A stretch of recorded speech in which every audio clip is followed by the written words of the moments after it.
this is another one that could have massive consequences for all of us. New research into the impact of screen time on really young children, really on babies. Let's put this up on the screen. It's a new study, just came out. The headline here, screen time at age 1 year and communication and problem-solving developmental delay at 2 and 4 years. So they found that the more screen time that young babies, 1 year old, have, the more developmental delays that they experience from ages 2 to 4 years in communication and problem solving. So this is really significant. It backs up a number of other studies that have shown similar results in terms of longer screen time leading to some developmental delays. But one thing that I thought was interesting here, Saagar, is that they actually try to separate out not all screen time is the same.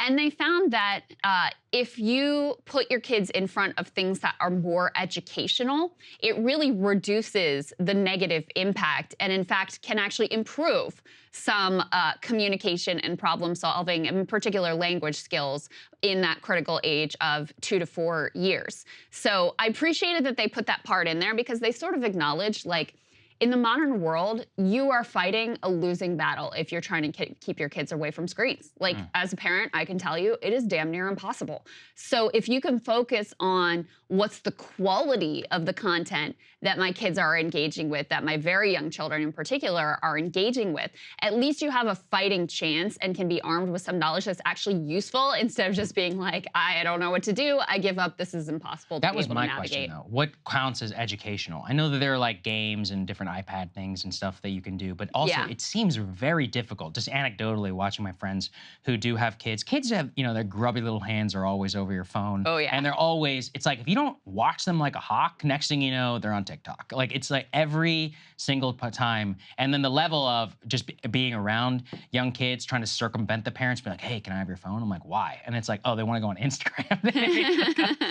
And you know, I'm like, okay, sure, whatever. I'll just give them the phone. Next thing you know, they've been on Instagram for the last like 35 minutes or on YouTube without parental locks. It does seem like this option takes a tremendous amount of just watching. You're like, you have to watch and be like, what are you doing? How can you curate this? And they're smart. They always are like working around the system and their controls and what they're allowed to do and what they're not allowed to do. I know somebody who actually, I think they have a 4-year-old and their kid has never used a phone or an iPad. That's insane. What's interesting is, and they are very concerted. So they like have a lot of books and toys. It's always a big thing if you have a babysitter because they're like, no phone, no iPad. It's like, this is how we do our things. But even though the kid has never used the phone, when they see their parents on phones, they always reach for it, even though they've never experienced it. Well, that's it. That is crazy to me because I'm like, wow, they don't even know what's on the phone. They just know it's interesting. Yes. And they can see that the way the parents use their phones right there, and they know it's an object of interest. And that kind of freaked me out because I'm like, wow, like they have a deep intuition that this is like the greatest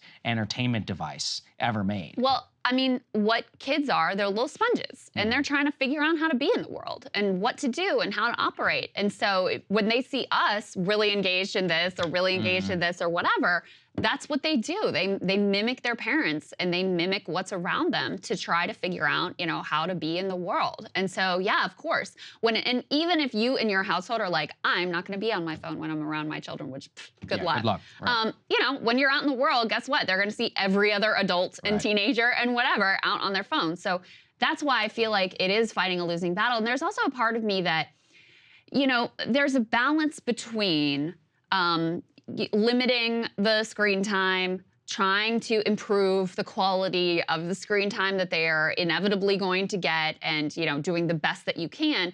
But there's also, this is the world that we live in, and they are going to need to navigate these devices. They are going to need to be digital natives in order to effectively operate in the world that we live in too.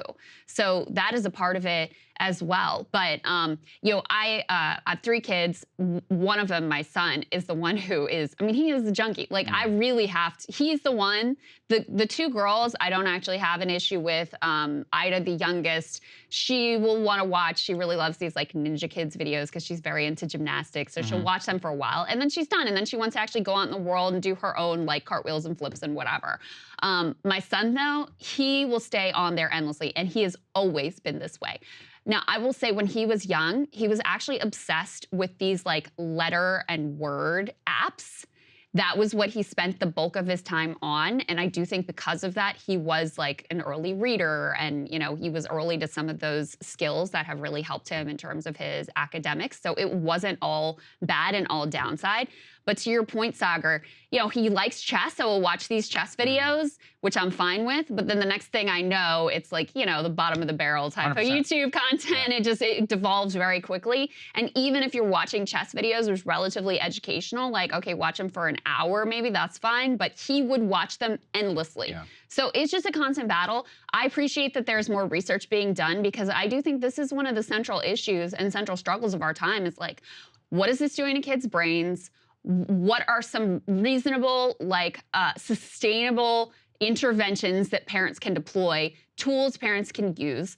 What sort of regulation needs to be put in place? Because as you get older, we also see more and more research that, you know, anxiety in teenagers and suicide in teenagers and all of these horrible mental health outcomes really spiked around the time that smartphones became widespread and social media became such a central part of our lives and started to be really gamified with algorithms and like really pitched at keeping you sort of emotionally engaged and emotionally overwrought all the time. So to me, this is one of the central issues that no one has great answers for and everybody's still struggling with. Yeah, and I think, you know, for people who are asking questions, it's a high quality study. It's several thousand children that they tracked. You know, in terms of the developmental, the actual like benchmarks and all the things, it seemed quite reasonable what they were measuring. I think we probably do need a hell of a lot more research. It's one of those difficult, as you said, keeping it completely off is hard also, but you know, you have to have sustainable intervention.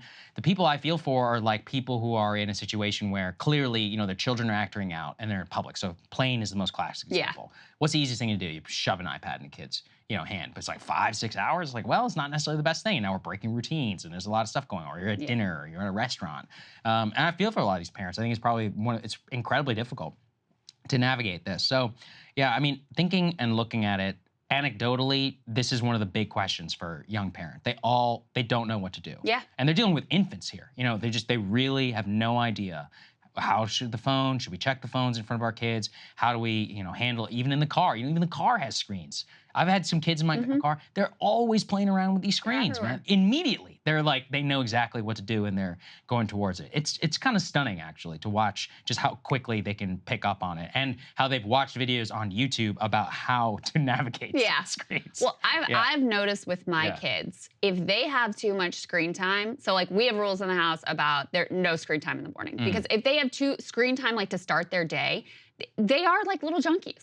Like the reward system in the brain that they're getting from these videos or games or whatever they're doing, it really is like the same biological response as if they were having some sort of mild drug in the morning. And it makes them, their behavior deteriorates if they have too much screen time. I notice really, really clearly. So, you know, even anecdotally, just day to day, you can tell it is having an impact on them. So, you know, we just try to put some reasonable limits in and do the best we can, because I do think in a lot of ways it is like a losing uphill battle, and it just helps to be armed with as much information as we possibly can be as we navigate this landscape. Absolutely.